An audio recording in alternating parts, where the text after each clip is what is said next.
Catherine Sobieszczyk, and today we're going to be talking about genetic material that is found in every single cell of our body, and specifically in the organelles of the mitochondria, and most known for being in the nucleus of a cell.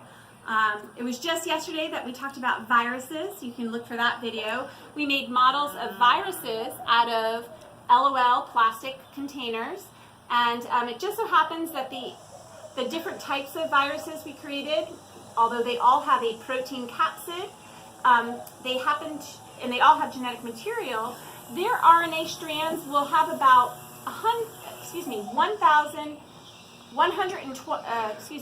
12,000 base pairs, approximately somewhere under 2,000 base pairs. And we're making bracelets. We're going to make bracelets to show some of the base pairings. RNA will have just those single nucleotides, whereas our DNA, which we're going to use with this dark blue, we're going to be showing with the base pairing nucleotides. And okay, so Caroline, to start off, I want you to randomly, in the cells of our body, it's not quite random, but it is 3 billion base pairs long. Our bracelets are only going to be probably about, we're going to make them only about 12 base pairs long, as opposed to 3 billion, but that's okay. So we have our base pairing, adenine pairs with thymine, and in this case, our thymine we're going to make yellow, which we know is a complementary color of blue for all of us artists out there. We have a cytosine base pair that is going to be green, complementary pairing with a guanine base pair. And so Caroline, if you could go ahead and start working on those bracelets, and the sequence of those base pairs is what determines what proteins are going to be made. Different species will have different numbers or different amounts of DNA. But for us humans, we all have more or less the same amount of DNA, and actually our DNA is 99.9% the same. So from me to you, our DNA is almost exactly the same. There's just a few nucleotides that are different. You need to start building our bracelet. Come on. All right, so string on as quickly as you can. She's just, again, going to do a representation of DNA to form a bracelet. If you could add, Caroline, 7 beads as quickly as you can, and I'm going to show how DNA, thanks to... you mean 8? Because the word DNA was discovered by Watson and Crick. And then we learned that it was in a double helix formation thanks to the X-ray crystallography that was done by... What year did they find it out? That's a great question. I want you to look that up. Okay? And keep in mind here with our base pairing that we have, okay, Caroline, you're now going to look, in order for that double helix to form, there's a hydrogen bonding between those base pairs. So we're going to unravel our DNA, okay? And Caroline's going to make sure she puts in the correct base pairing. So if she sees a red guanine, that means that you're going to start on this other strand with a green cytosine. Okay, let's put the RNA to the side. That's the one we're going to start building a protein. Okay, so she has, after the red guanine here, we have a blue adenine. That means on this part of the DNA strand, she's going to have the thymine. So what I would like to do is I would just like to arrange them this way so then I can just like go zoom faster. So she's got a system down. Okay.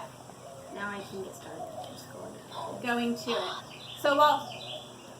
So while she's building her double helix bracelet, I'm going to do a representative RNA. So what realistically happens in our cells is that when we're growing, or we are, we're making proteins or we're expressing genes in our body, we are going to have pieces of RNA are going to go in and make a copy of a very small segment of DNA. Once it copies the DNA, it's going to even get spliced and modified and edited before it's actually going to be used to build a protein. So here, now RNA, the only difference is that we have a uracil that is going to be in the place of the thymine.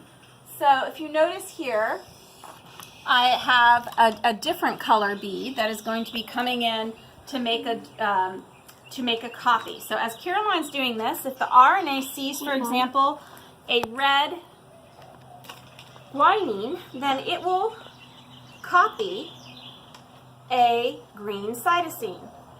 And then when it sees a blue adenine, it's actually going to copy a uracil. And then after that blue, we have a yellow thymine, which means that we're going to be doing an adenine. Okay? Now let's take a look at my double helix because we're only copying 1/2 of this double strand here. Okay? So we have, as we're copying, that DNA is not in a double helix formation. Okay? All right, now when we see green, the RNA is going to copy a guanine, so we'll put in a red because it's complementary base pairing. Okay? And so on and so forth. All right, but for sake of time, because I know you guys are probably ready to move on, Caroline's done a really nice job here. We're going to twist and form our double helix, okay, and make her into her bracelet. Now, she would hopefully spend more time doing this, but for now, we have our double helix bracelets. And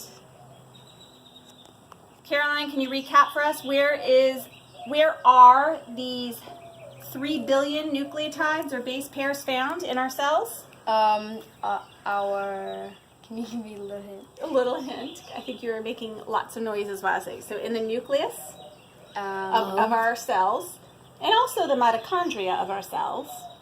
But for plant cells, it would be the chloroplasts. But right now we're just talking The about chloroplast is in a plant cell, right? Please make sure you do. It's a supply of water, isn't it? Very much. Isn't chloroplasts are going to take in that sunlight. Oh, And with the plant photosynthesis. That's right. Yes. And show all your friends your All right, new y'all. bracelet. Until later on, notice we are going to be doing our next video.